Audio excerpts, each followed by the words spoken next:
Welcome to another edition of Cookie Jar FX with your boy Eric Foreman. I am here on the last, not even the last week, but the end of the month close of August, as we transition into September and further into the fall season, which I'll get into a lot more deeper in conversation. This Sunday session is going to be a little different because we are pretty much at the end of the month, closing out for tomorrow. I am currently not in any trades. If you guys had heard a little bit of my Friday morning uh, session and video, kind of seeing what I was going to be doing, how things were going to flow. But yeah, wasn't things didn't work out. I think it we got beat a little harder. So yeah, out of the move, and yeah, at this point right now, what the focus is going to be is what went wrong. That's what the conversation is going to be on. What can I look to do better? Um, and just how to properly craft this to get back up off the floor, back on my feet, and moving forward. So that's really what today's session is going to be about. If you guys remember, I don't remember what trade. I think I was in Euro Dollar, anticipating a nice move to finish out the week. We ended up taking a huge loss.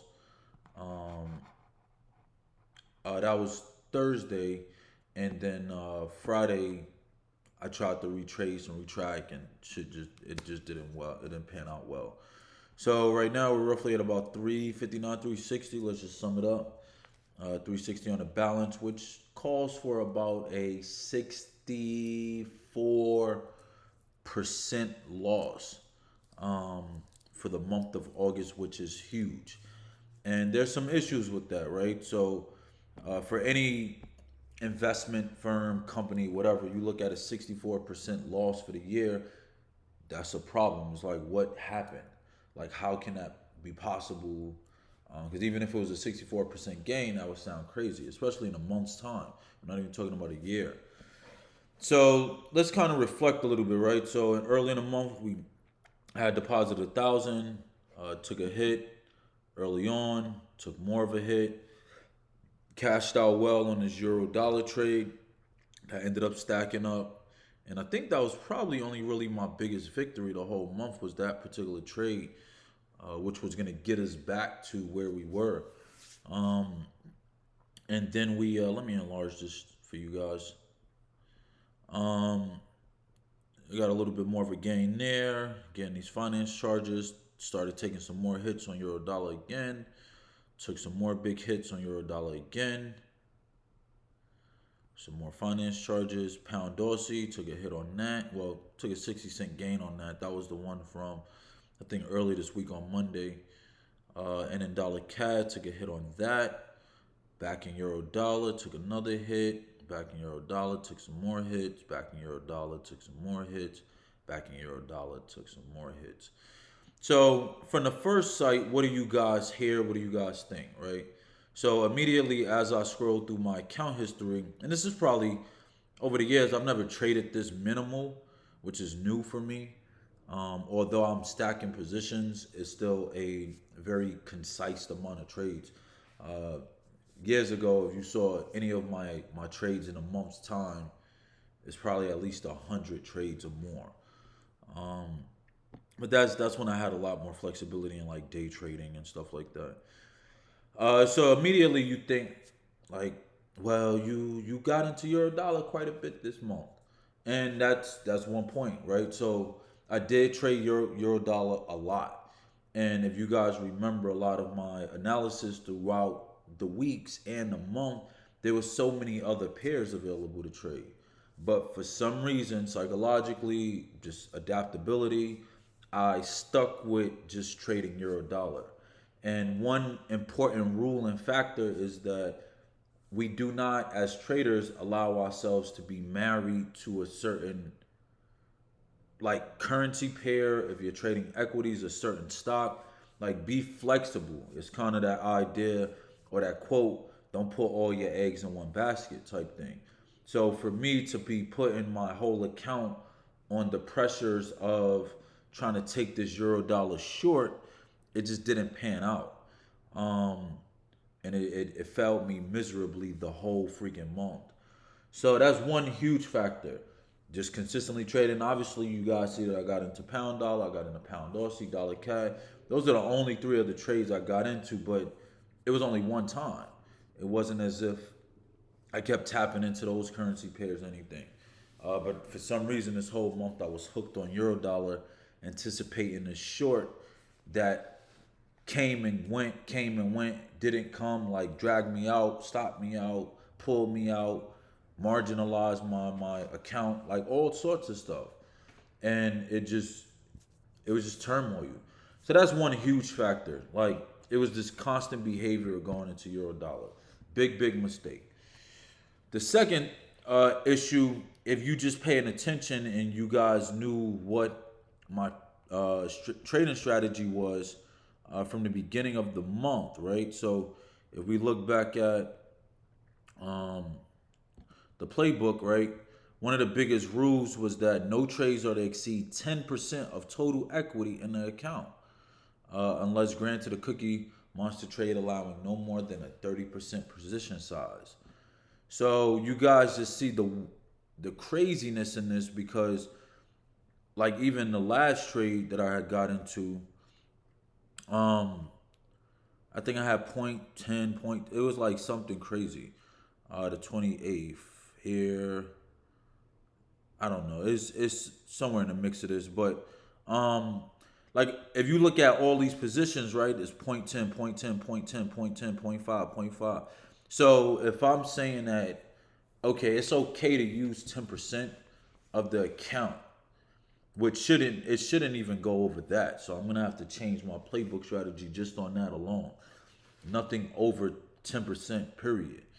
Uh, but if I gave myself that written rule, 10% per trade, no more than 30% on an account, like on the actual account itself, that still increases me to a huge potential loss if things go sour. Because if I have point 10, point 10, point 10 on $1,000 account, I lose 100 pips or so on each position. That's $300. That automatically puts me down 30% on $1,000 account, just that quick. So that's what ended up tenfold, and it was like these position sizes never really changed, although my account balance was getting lower and lower. And I can't also say that some of these trades were Cookie Monster trades, right? So, like, what are the Cookie Monster trades? The Cookie Monster trades are the trades that increases the possibility of a strong win. So, cone trades, the market open gaps, we didn't trade any of that this month. The maxed out 10 bar run up, that wasn't the case. A strong rejection off of a flat or curve 200 or 400, that wasn't the case either. So what I was tracing was this pre-existing cone trade that I was hoping to get on euro dollar, and we could take a peek at that real quick, just so we kind of switching up and navigating. So on euro dollar, I was trying to catch or anticipate a weekly cone trade in the mix, but I was trying to catch it at like an early setup. And obviously this past week we didn't get it. It strike back up on us, which this last week move didn't make any sense to me, to be quite honest. Not something I was anticipating. But again, they're still playing it in this resistance area. So it just keeps playing right into that zone. It doesn't mean that I'm wrong on the concept or the idea of the trade. It's just that the actual trade isn't working, and it wasn't working. So I just got myself caught up in the mix.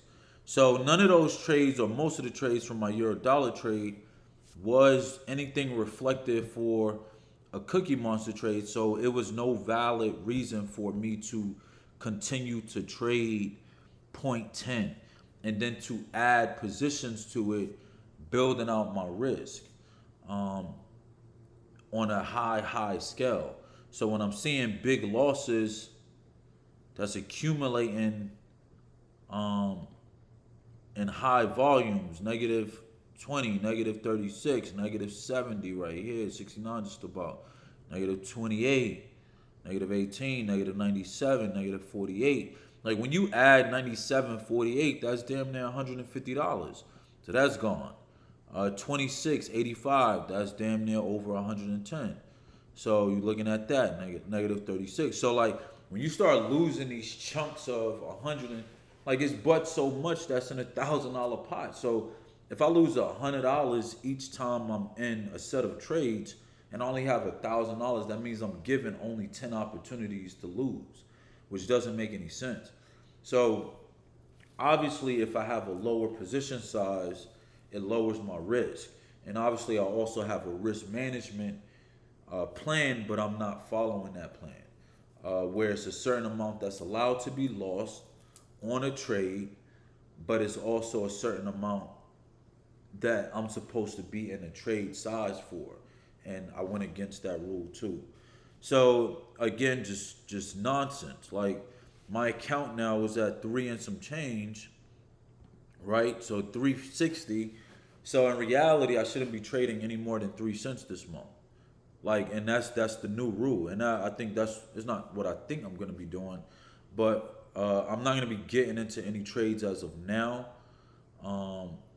Going into this week, or at least for not this week. I don't want to say that, but I'm not getting into any trades going into today, like this evening, Sunday, as well as tomorrow for the end of the month. I'm really just going to focus in on structuring and restructuring and tightening up my plan, but also making sure that I follow it, which I think is going to be super, super important. Because if I only got 360 and I'm only trading 3 cents, of course it's going to take a little longer to get to where I want to go. But that's what I have to do because I fucked myself up on it, and I have my chance. So that's nobody's fault except my own. So that's the other main factor. And I think that's it. Like the other main thing is obviously my negative margin that got me in trouble one good time on a set of trades, and that's because I over leveraged on my position sizes. I'm in 3, 4, 5. No, I don't think 5. I think I was in most at 4 positions on euro dollar because I remember having a point 10, point 10, a point 5, a point 5. So 10 cents, 10 cents, 5 cents, 5 cents. So that's an accumulation of 30 cents on a trade, but my account balance isn't $3,000 to be doing that. So if I can't add positions I can add positions, I just have to take a smaller size. So if I have $1,000 in my account, but I want to be open to the possibility of adding another position later on, then I need to start with maybe 5 cents. And then if I see another add opportunity, add another 5 cents to the position. So that if I end up losing on a trade, I might be losing maybe $20 or so. And I'm not over margining on it, which I was dealing with literally every single week for the month because I was over trading and over leveraging my account, which is a huge mistake. So like there's some changes that has to be made. I fucked up and I'm saying that now. It is not an acceptable month. It's not an acceptable presentation. It's not an acceptable style of trading as I presented. And I just played the game wrong and dirty. And I'm mad at myself about it. So I have to get better on that. And I have to sharpen up. I purchased this new book called Atomic Habits by James Clear.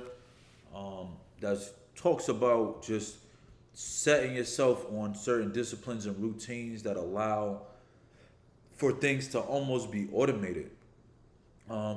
That pushes out big results because of adapting those new developing habits. And I think particularly with trading, it's important because like if I'm getting into trades and I'm in the market, my goal and my plan and my strategies, it needs to be disciplined. It had reached a point later in the end of the month where I stopped writing into my trading journal. Like I ain't even writing what trade I'm in and all it. Like, what are you doing? What was your reason for entry? Like, I'm not detailing any of that.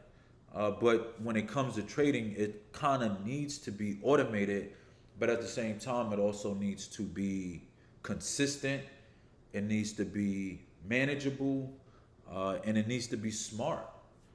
Playing it very smart, and I just played this whole month very stupidly. So I apologize. I think that's to myself, number one. Apologize to you guys as viewers, because it was an underperformance, not from the market, but just from a lack of discipline. And that's when you really recognize like the power of trading. It's like it has nothing to do with the education, it has nothing to do with the market. It don't really even have nothing to do with how much money you have. But I lost 64% of my account this month. I could have been on the other end of that and made 64%, and I would have been at 1,600 and some change, and it would have been mind blowing.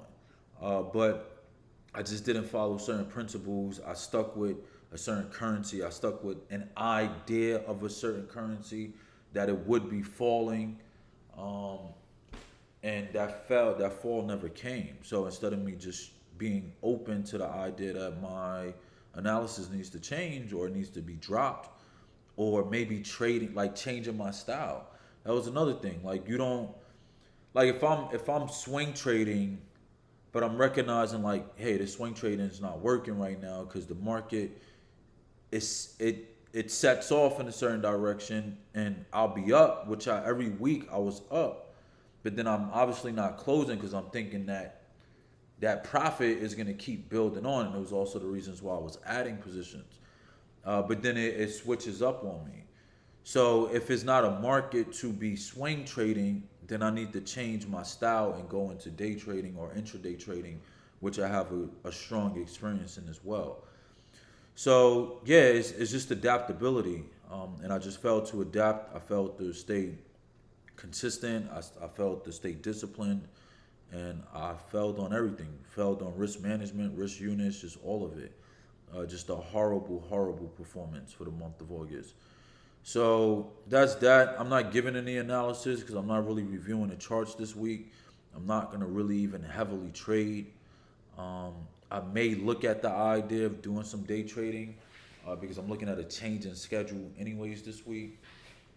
So I may be looking at starting my day and my mornings a lot more earlier, which can grant me the opportunity to capture some morning volume and activity, trade during that time, and then close it out, and see how that works, for me to see if I have a better opportunity and better flow with that, because the swinging is not working for me at all right now. So that's that. But thank you. I'll keep you guys on an update and on the feedback.